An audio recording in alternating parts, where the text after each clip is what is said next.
Will you choose to dwell in the darkness, or will you choose the light of life? It's a simple question, but one that is often difficult to answer.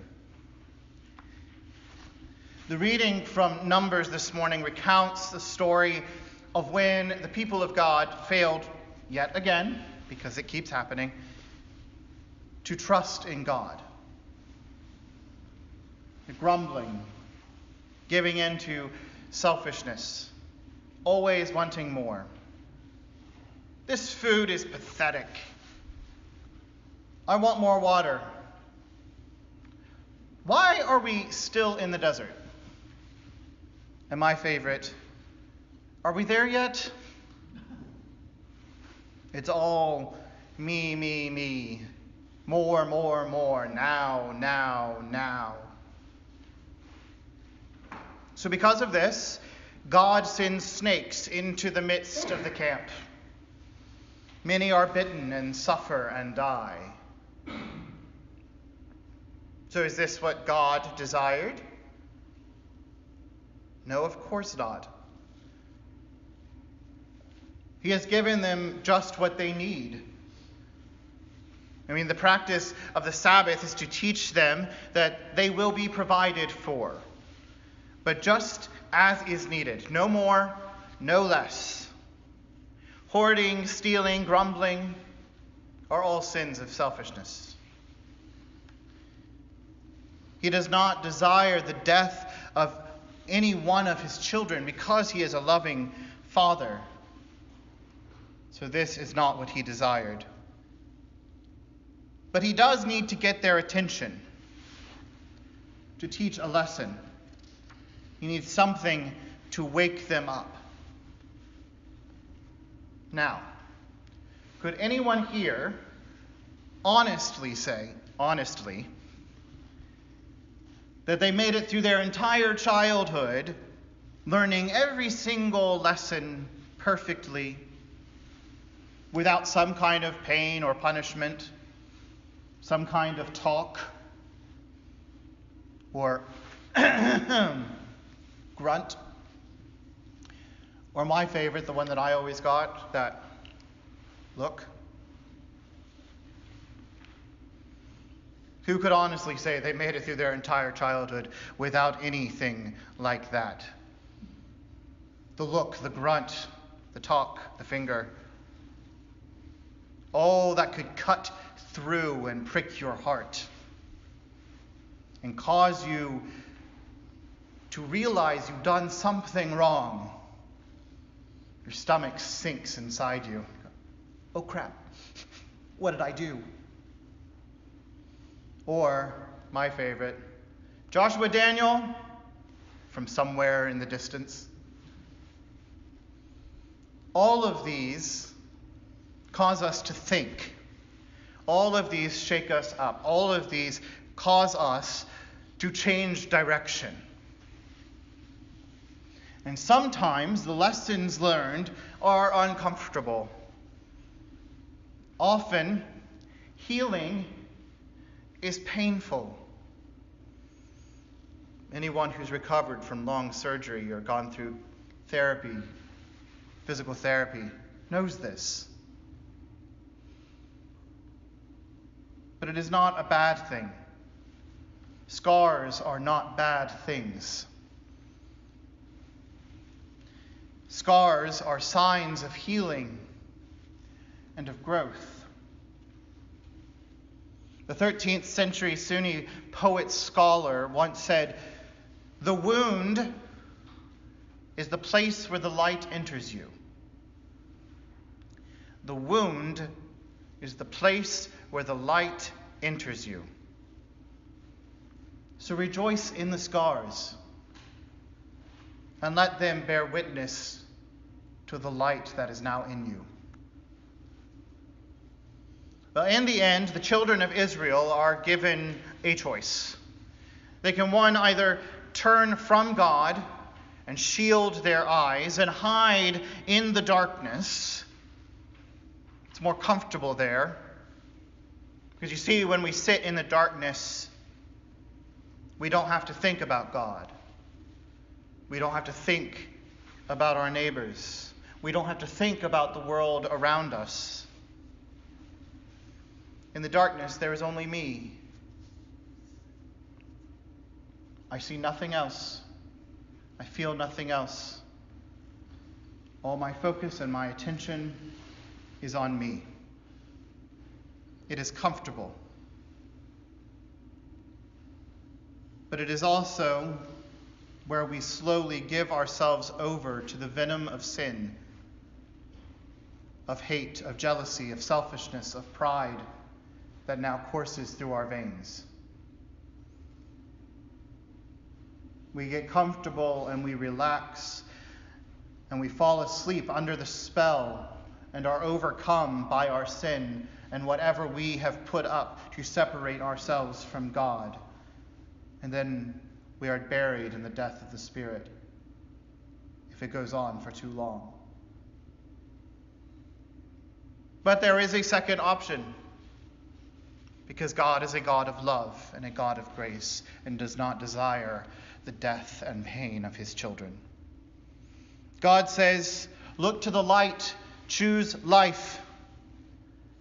So Moses has a bronze poisonous serpent made and puts it on a staff, on a stick, and raises it up in the midst of the people. And they are forced to look upon death, to look upon the poison, to look upon the wages of their sin, to have it exposed in the light. And this is painful. But this is how healing and change for our benefit occurs. The long arc of the gospel narrative expands this so that it becomes our story as well. It becomes a story for all of us, not just the historical account of the children of Israel. We are already dead, the Apostle Paul says, through the trespasses and sins in which we once lived. And in this, the world sits in darkness and is comfortable there. But into this comfortable darkness, like the serpents of old, God sends forth his word. The word. Now, the word does not come to destroy us, but it comes to wake us up, to grab our attention, to teach us the lessons, to make us realize what we have done, and to turn back to him, to shake us out of our comfort zones. Well, the word is also the light of the world, revealing what it is in our lives that separates us from God, what things that we have set between us and God, between us and our neighbors, how giving in to our selfishness, to our own desires, affects those around us, how our sins cause the suffering of others, of all of creation, not to mention how it breaks the heart of the Creator, of our loving Father. Well, into this world, God offered himself to be our healing. And as the serpents of old, that bronze one, we raised Jesus up upon a cross, a piece of wood, a staff, to bring us healing. God himself took on death. Because you see, it has long been known that something must die in the presence of God. It is either God or it is ourself. And in our selfishness, our pride, our sinful ways, we chose to kill God. And God offered himself. God offered himself unto death, even death on a cross. And all this was done out of a place of love, a desire to heal all of creation. after the resurrection, the gospel message of new life, resurrection, must go through the cross. We must look upon the cross. We must look death in the face. We must look upon the wages of our sin and have things revealed in the light of Christ. This is why we confess to God. This is why we confess to each other and ask forgiveness of each other. This is the true point of passing the peace before we go to the altar. Before you come with your sacrifice, lay it down at the altar if you have done something to someone. Go and bear your grievances, reveal your scars, ask forgiveness. It's a lot like spending time with a good therapist or group work in a 12-step program. It's all about shaking the dust off. It's all about bringing things into the life because there is healing in the speaking. Things which we use to separate ourselves from God and from each other are spoken, are brought into the light. They are looked upon. And then the most important part, in love, they are let go. It is often a painful process, but detox usually is. Drawing out venom from the vein hurts. But in this is our healing. It takes time, but in this is our hope. It looks an awful lot like death, but in this is our new life. So let us not be sad. Let us not grumble in this discomfort. Instead, we should rejoice in this pain and bear witness to the symbol of the cross. This is why we wear rose vestments today. It is Laetare Sunday. Rejoice. Which seems strange in a penitential season, but we are halfway through Lent. And it is a reminder that what we are doing in Lent is not about the grave, it is not about the dirt, it is not about the ash, but it is about Easter. We are reminded that there is joy in the pain, and we do this because of resurrection, because of healing.